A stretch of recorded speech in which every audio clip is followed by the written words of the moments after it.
Hell of a Mouth, a Buffy Fancast, Episode 1. Let's do this thing.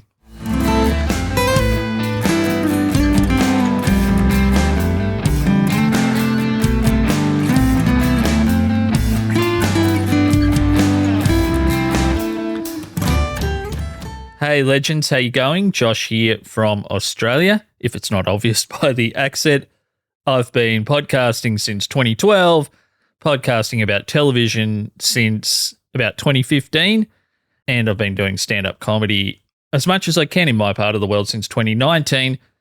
And yeah, I'm a lifelong die-hard Buffy fan, or Scooby, as we may call it as we move through this particular show. So in this introductory episode of Hell of a Mouth, I just wanted to share a little bit about why I'm putting what could be seen as another Buffy podcast out into the world. Josh, do we really need it? Does this really have to exist? Hopefully that will become a little bit more obvious what this show is and how it's different to, say, a Buffy Rewatch podcast that you may have listened to in the past. Hopefully that becomes more evident as we move through this particular introductory episode of the show. So my aim for today is to share quickly what you can expect from Hell of a Mouth, a Buffy fancast, what Buffy means to me as a fan since the late 90s, and what it still means to me, someone that's in their early 40s now in 2025. I also wanted to share 3 chunks of audio that I produced actually for another show that isn't about Buffy, but I feel was almost becoming a show about Buffy, so I created this one instead. We've got those 3 chunks of audio coming up at the end of today's episode, and that'll give you a feel for the types of things we're going to do on this show moving forward. And that, I guess, brings me to my first main point for today. How is this show different? So firstly, it's not a Buffy Rewatch podcast. There's so many great Buffy Rewatch podcasts that have existed pretty much since the start of podcasting. The show being viewed by different audiences that exist in different points in time. I mean, the show's over 2 decades old at this point and is still, at least to me, just as relevant in its humanity and its humor as what it was when I first saw the show. So that's a long way to say a short thing. There's lots of great podcasts out there if you just want to get an episode-by-episode recap. And given it's 2025, I'll include maybe 2 or 3 of my favorite shows currently that you can go and check out if that's what you're after. Essentially, my goal is for Hell of a Mouth to be a place where we can come and we can laugh, cry, scream, shout about Buffy and the fandom, the show itself, and all the things around that, and have mostly a laugh. So that's the key phrase, laugh there. Hopefully not so much crying. Who knows? If I talk too much about the episode, I probably will cry. So you might hear a bit about that at the end of today's episode. And I guess in 2025 too, the trickles of news about a revival and a reboot have just exploded in the Buffyverse and the fandom. So it felt like the right time after 13 years of podcasting and probably 1,500 episodes I've been involved with, either being the host of or producing. It's time for me to produce a show about what I believe is one of the best and probably the most important television show of all time. So that leads me to my other main goal of today, and that's for you as a Buffy fan or someone who's getting into the show or about to rewatch the show, is letting you guys know how much I care about Buffy, how important it is to me. So I've never cared as much about a band or a movie or a book. I love reading. You'll probably find that out over time if you've never heard from me before, never heard my voice. I love reading. I love books. I've never cared about any other artistic creation as much as I care about Buffy. I've rewatched the show at minimum and in full once per year since its completion in 2003. And there'll be certain seasons that I will actually watch more than once per year. I think I've watched season 5 and 7 twice, each in maybe the last 6 weeks. I've just gotten lost in that world again. And it really never fails to make me smile, laugh, cry, and feel, guys, the way I did when I first experienced the show. And certain elements of Buffy were so subtle when I was younger that I didn't get the multi-layered emotion that was happening, the meaning, the subtext. Certain parts of the episodes are more relevant to me now than they were when I was younger and I first experienced the show. So in 1996, I lost my mum, and for a good chunk of years there in the end of the 90s, I found it really hard to not think about her every moment of the day. And if I was really feeling sad, my own loss would overwhelm me to the point where I couldn't be fully present in the moment that I was in. There was always this thing ticking away in my head that was distracting. And it wasn't until Buffy came to Australia in the late 90s that I had any respite from that. It was 60 minutes a week that I could just escape into another world, a fun, engrossing, entertaining, and what turned out to be timeless world. And you'll probably hear me mention this again in one of the clips of audio I'm going to play later. It was also the only time that I can remember in the late 90s that my little brother and I got along. For an hour a week, we didn't want to slay each other. And that is one of my happiest memories. So I'll finish up with my hopefully not overly sentimental take on what Buffy means to me. As a stand-up comic, I'm always, just how saccharine can you be here, Josh, without sounding like a sad sack? But I guess when it comes to the Slayer, I don't care. When it's Sunnydale related, I'm happy to be as emotional as I feel I need to be. I said recently that I believe that Buffy's The Body, the episode The Body, season 5, episode 16, is the most perfect episode of television ever put to air. I think it's better than Battlestar Galactica's 33. And if you're familiar with that episode of television, you'll know what that means. The Body is peerless to me. So just to borrow a phrase from author and singer Alan Doyle, when speaking of his beloved home province, Newfoundland in Canada, I am of Buffy and Buffy is of me. Make sure you check out Alan Doyle too. He's an incredible audiobook narrator, if nothing else. Best non-fiction author in the world, in my opinion, at the moment. 3 great books out there on Audible. Check that out. That's not a plug or an ad, by the way. So, once again, as a stand-up comic, I'm not sure what the line is of how sentimental I can be on this show, but as I said earlier, I'm not sure I care. Buffy's that important to me that I think it's one of the great shows emotionally and from a writing point of view, and certainly timeless in terms of comedy. So I don't care. If you're out there and you're a comic listening to me thinking, Josh, what are you doing? This is just sad. I guess, I don't know, go get swallowed by a large mayoral snake. Whatever you want to do, just go do that. I don't want to hear your negativity. So if it's okay, guys, we'll kick in with those 3 chunks of audio, those 3 audio clips that I mentioned earlier, just so you know what you're about to hear. The first is a really quick update about the 2025 Buffy revival news, the reboot. The second chunk of audio is me lightly roasting the 10 best Buffy episodes, according to Rolling Stone, an article they put out, I think, in 2017. And then I'm going to finish up with, maybe more of a medium to dark roasting of Rolling Stone's worst Buffy episodes list, which I think came out in 2023. And once those have played out, I won't be back at the end. So I want to just say, in case I haven't already, there will be spoilers in this show. It's meant to be a compendium for superfans. And also hopefully interesting for people that haven't experienced Buffy before, or the Buffyverse in general.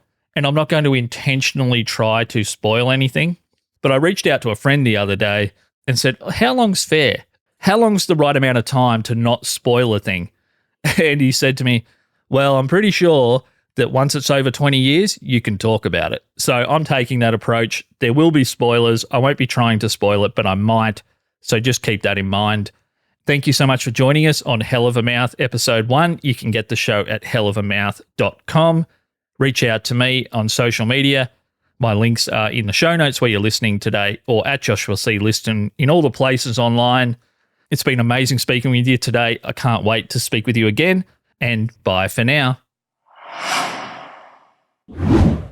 In early February 2025, Sarah Michelle Gellar of Buffy the Vampire Slayer fame posted on her official Instagram account at Sarah M. Gellar that a Buffy revival is in the works, it's along the path, and Sarah's involved, and she's excited. So I wanted to share just one paragraph from Sarah's post on Instagram, which I'll include a link to the full post in the show notes today. But as a lifelong Buffy fan, this is what gave me the most confidence that this is going to be special if it does end up coming to fruition. So once again, from Sarah Michelle Gellar's official Instagram account, and the post is linked in the show notes. Quote, "I have always listened to fans and heard your desire to revisit Buffy and her world, but it was not something I could do unless I was sure we would get it right. This has been a long process and it's not over yet. I promise you, we will only make this show if we know we can do it right. And I'll tell you that we are on the path there. I feel so lucky to be on this journey with these 4 unbelievably talented women, all of whom love Buffy as much as I do, and as much as you do. Thank you to all the fans who have never stopped asking for this. This will be for you." End quote. Today, I'm going to lightly roast, potentially, but more so just see if my top 10 Buffy episodes of all time aligns with the top result here in Australia when I Googled the phrase top 10 Buffy episodes ever, which is an article from 2017 from Rolling Stone. I will say one thing, I don't know the list that they have other than the episode they chose at number 10, because when I printed that out of the printer, number 10 came up on top, and I kind of couldn't avoid actually seeing that one because it was sitting on top of the pile that I ended up putting a staple through. So once again, Rolling Stone's top 10 Buffy the Vampire Slayer episodes of all time. So we'll kick in right now with their episode number 10. So this is the episode Angel, Season 1, Episode 7. So I'm not going to spend too long on each of these because I might agree with the episode being in the top 10, and I may even agree with the placement of the episode, but there's no episodes in Season 1 that should be in this list. I'm sorry. I love Season 1. It was the show that changed my life. I thought about nothing else. It distracted me from school. It distracted me from basketball, football. I would sit there and play episodes out in my head when I was meant to be doing other things, and it was all encompassing. But across the whole run of Buffy the Vampire Slayer, the best episode of Season 1 is only slightly better than an average episode in the later seasons. So, number 10, Angel, get it out of there. I'll come back and I'll put in replacement episodes if I feel that I need to. So, number 9 is The Wish, Season 3, Episode 9. I do remember really liking this episode. It's actually probably not one I would have come up with off the top of my head for a top 10, but it is one of the best episodes of Season 3. It featured a whole bunch of characters. The scene that it was set in was super fascinating. So, yeah, I think The Wish should probably be in there. Number 8, Hush. Righto. Hush has to be in the top 10. It's one of the best episodes of television ever. It's one of the funniest episodes of any show I've ever seen. You don't even need to be a Buffy fan, I think, to agree with that. It was just so well written. Having it at number 8 is ludicrous. If you had to show someone just 3 or 4 episodes of Buffy the Vampire Slayer to get them into the show, Hush would be in it every day of the week. You're not going to show them a finale or something that took a big story arc. Hush is the best single episode of Buffy, other than maybe one other one, featuring a creature of the week. It's perfection and hilarious. So having it at number 8 is just silly, but I'm happy it's in the top 10. If they left it out, I would have stopped recording this episode. Okay, number 7, Becoming, Season 2, Episodes 21 and 22. So I may have forgotten just The Wish, Season 3, Episode 9, and Hush is Season 4, Episode 10. I wanted to cover that off in case you want to go rewatch any of these. So, Becoming, Season 2, Episodes 21 and 22. As a combined double episode, it probably was the strongest television that Buffy had produced up until that point. And It had the hallmarks of what the show would over time become probably most well known for, and that's being able to balance humor and darkness and tragedy and loss and sacrifice, all in a very watchable way and a very rewatchable way. So they were pillar episodes of the first two seasons. I think they have to be there. Number 7, I think, is about the right spot for that, because the writing certainly wasn't where it got to in season 5, 6, and 7 in terms of maturity. But up until that point, probably the best episodes they had. Okay, number 6. This was the other, I guess you'd call it a creature of the week kind of episode, but also one of the most memorable episodes of television from that period, and certainly one of the bravest episodes that I can remember in terms of the presentation style of the story. And that's the musical episode Once More with Feeling, which is season 6, episode 7. Now, I think a lot of people would say that's the only great episode from season 6, and I personally think that season 6 massively underrated.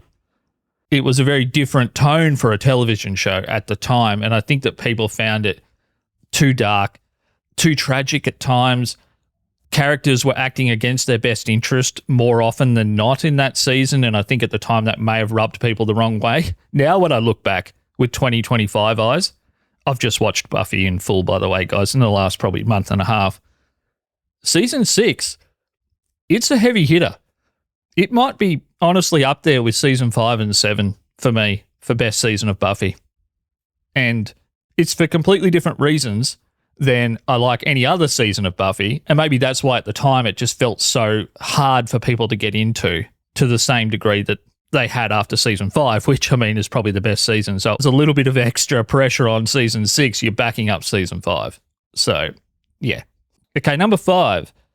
This is one I expected to be in there, but I would have thought that it would have been lower, and that's Graduation Day. Season 3, episodes 21 and 22.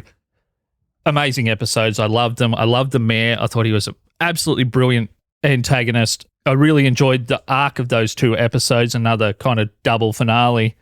I would have thought that if this person was going to include some of the more teen drama era of Buffy, that Becoming Part 1 and 2 probably would have actually come higher in the list than Graduation Day. But having just watched it, Graduation Day is the better double episode. It's just a little bit more mature. And the mayor is just really fascinating as an enemy. Not that Angel wasn't. I mean, Angelus might be at times the best antagonist on the show, full stop. When he's at his most evil, he's truly fascinating. But I think the mayor just had this creepy comedic likability. It's like, why do I like this guy so much? Because he's completely despicable, but I'm fascinated and kind of want this guy to win at times because he's just so funny. So Graduation Day, Season 3, episodes 21, 22. Coming in at 5, I would have thought it'd be a little bit lower. Should definitely be in there, though. Okay, number 4. We're getting into the business end. The Gift. Now, I've just rewatched Buffy, and I don't know. There's one episode that I think is better than The Gift, but I think The Gift might be the best episode other than number 1. It's the second best episode of Buffy, having just rewatched it to me. It's complete. It has everything in that finale, from the amazing antagonist to the team having to come together to overcome an insurmountable evil, to James Masters, Anthony Stewart Head, and Sarah Michelle Gellar specifically, absolutely crushing the acting. Incredible acting. And just as a side note, I don't think because I was so in the Buffy universe back in the day that I realised how frigging incredible Sarah Michelle Gellar is. Gosh, yeah, incredible. And she is just at her pinnacle in The Gift. So season 5, episode 22, The Gift should be in there. I wouldn't have been surprised if it was number 1. It had to be in the top 5. Okay, so number 3. This is an episode I thought might make it in there. And once again, as I said, season 6, there's more great episodes in season 6 than people gave it credit for at the time. It's only now, with modern eyes and having had television challenge us on sexuality, identity, loss, tragedy, sacrifice, so much more probably post-Buffy than ever before Buffy, I don't think we gave episodes like this one enough credit at the time, and that's Seeing Red, Season 6, Episode 19. So I won't spoil anything in that episode, but there's real tragedy at the end of Seeing Red, Season 6, Episode 19, if I didn't say that. But should it be top 10? And top 3, I mean, no. I'm sorry. I would have thought it should definitely be in the top 20, for sure. As there's more episodes in Season 6 that should be in the top 20 episodes of Buffy if you made a list that went to 20. Seeing Red, I don't think it's quite rewatchable enough compared to some other episodes to be that high. And even in the top 10, I would have had it just probably outside the top 10. But it does have a lot of themes that feel very contemporary and very modern. We've got to keep in mind, guys, that an episode like Seeing Red, that came out in 2002. I'm just confirming. Yeah, May 7th, 2002. So there's things about Seeing Red that we're only used to seeing on television now. Themes of loss, tragedy. Once again, I'll try not to spoil things, but characters experiencing extreme moments of grief and hatred. These are things that weren't as common then. So maybe this episode, when I think about it, because it is an encapsulation of what Season 6, I think, was trying to achieve a lot of the time, maybe it has to be in the top 10. Maybe I've changed my mind on that. Once again, guys, I haven't seen this list. I'm kind of thinking this out in real time, and I appreciate you guys sticking with me, but it definitely isn't in the top 5, because if you were to show someone the show to try to get them into the show, you wouldn't say this is at the best end of Buffy. It's not quite universal enough in terms of the performances and the themes to make the top 5. And we also, at this point, I need to remind you guys that I'm not talking down about these episodes. We're grading these on a scale of, if you're one of the best shows ever, how good are your best episodes? It's like Battlestar Galactica 2004. Every episode is benchmarked against 33, the first episode, because it's absolutely extraordinary. So a great episode of any other show might not make the top 30 of a Buffy because the best episodes are so great. So Seeing Red probably should be in the top 10 now that I think about it, but when I watched through everything, it didn't stand out to me to that level.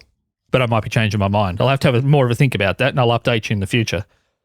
Okay, here's an episode I expected to be in there. I knew that it would be ranked really highly, but I don't believe it should be in the top 5. And that's Innocence, Season 2, Episode 14.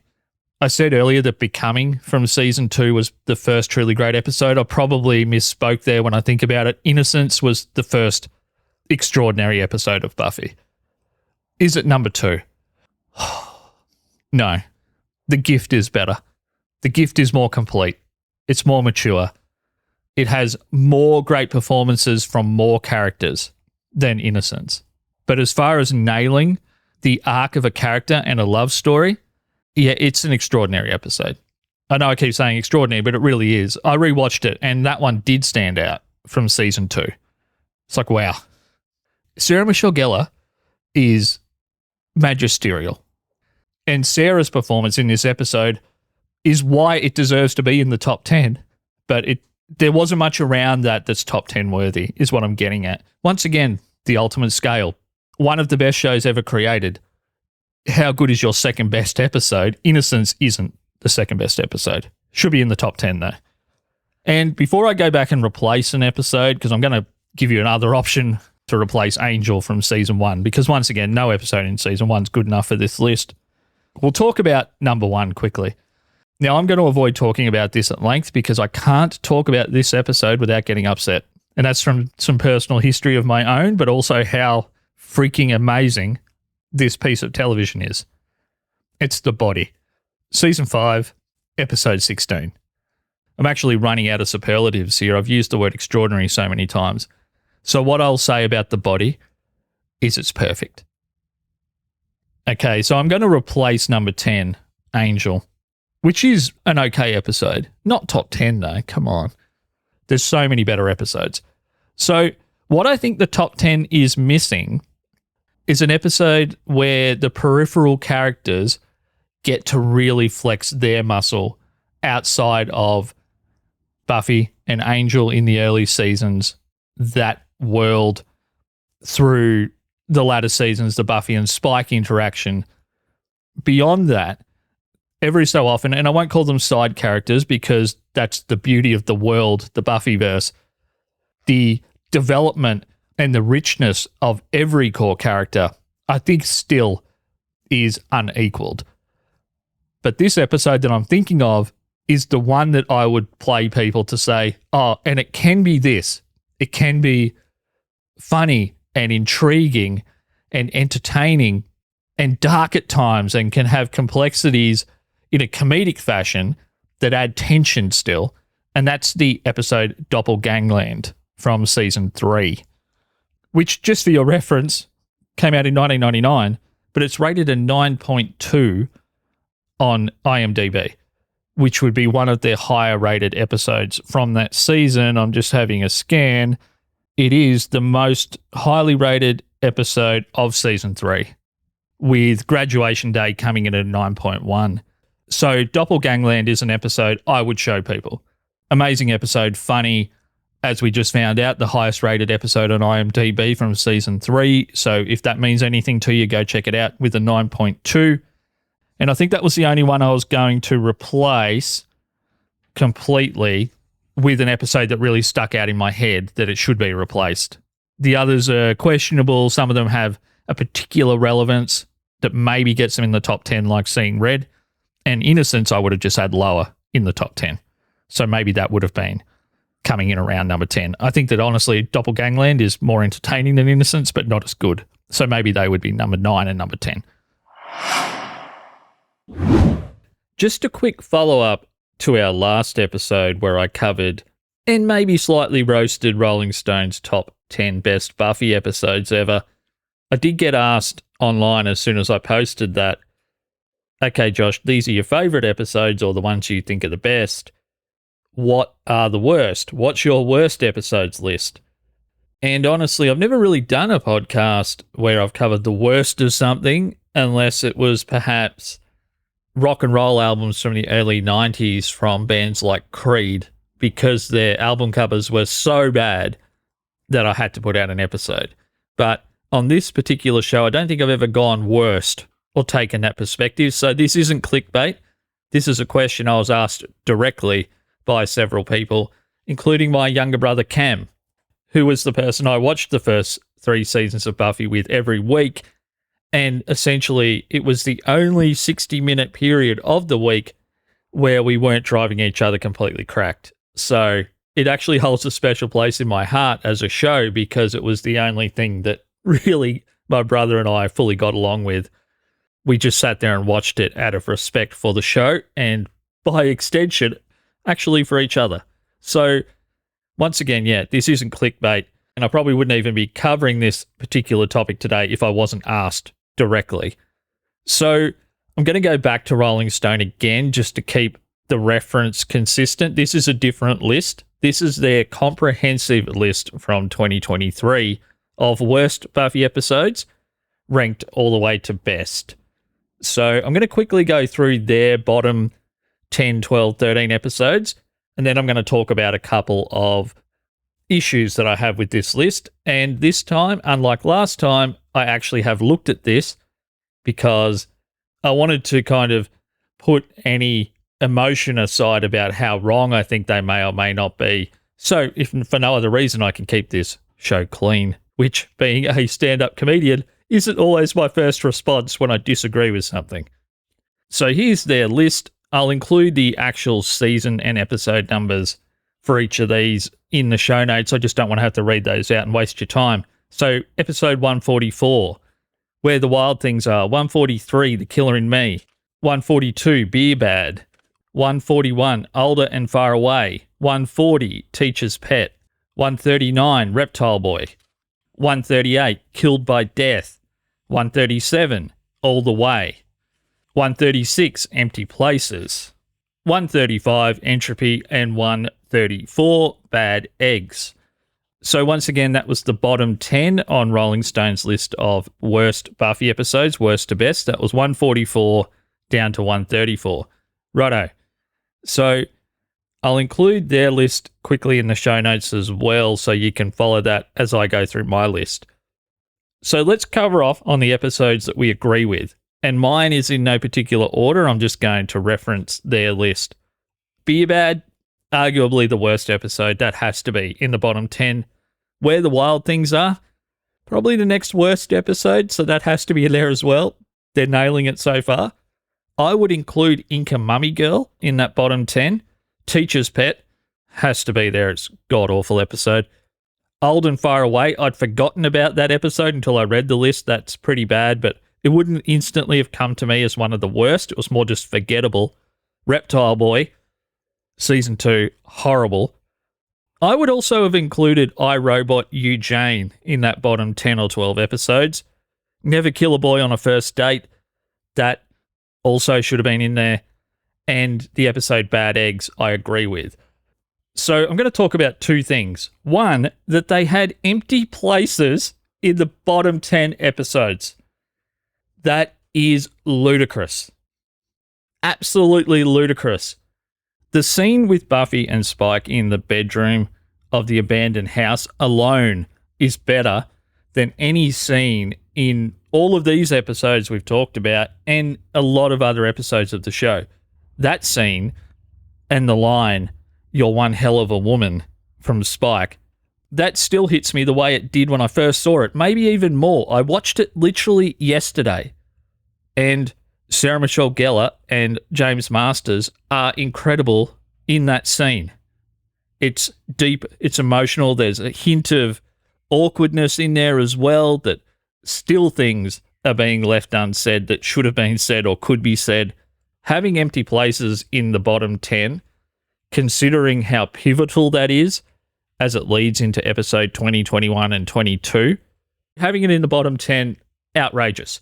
And I've got to admit, other than that, the list is pretty strong from Rolling Stone, so I'm not going to spend too much longer today, but I just quickly wanted to cover an episode that I found the most disappointing, and I might even say in a lot of ways that's actually worse than an episode like Where the Wild Things Are or Beer Bad.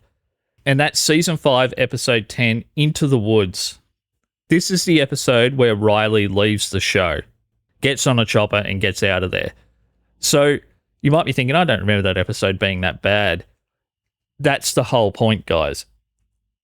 A core character leaving the show and that relationship dissolving and impacting directly our main core character, and the majority of the audience, I'm thinking, probably felt how I did about it, particularly when I rewatched the show. All right, next. That's done. I had no reaction to a major breakup in the show, which I've never had in any other substantial relationship issue, let alone breakup or breakdown on Buffy. It was so inconsequential when it should have been consequential. Into the Woods was the episode, more so than any other episode, that underachieved for what it set out to achieve. So Beer Bad is just a terrible concept, and Where the Wild Things Are was just bounded within, this is all a bit icky and weird. But Into the Woods did nothing that it set out to achieve at the level that it should have, considering how well Buffy as a show nails those moments where you're meant to care, whether you want to or not, whether you like the character or not, whether you wanted them to be together long term or not. There's no other pivotal relationship in Buffy that dissolves and is so inconsequential.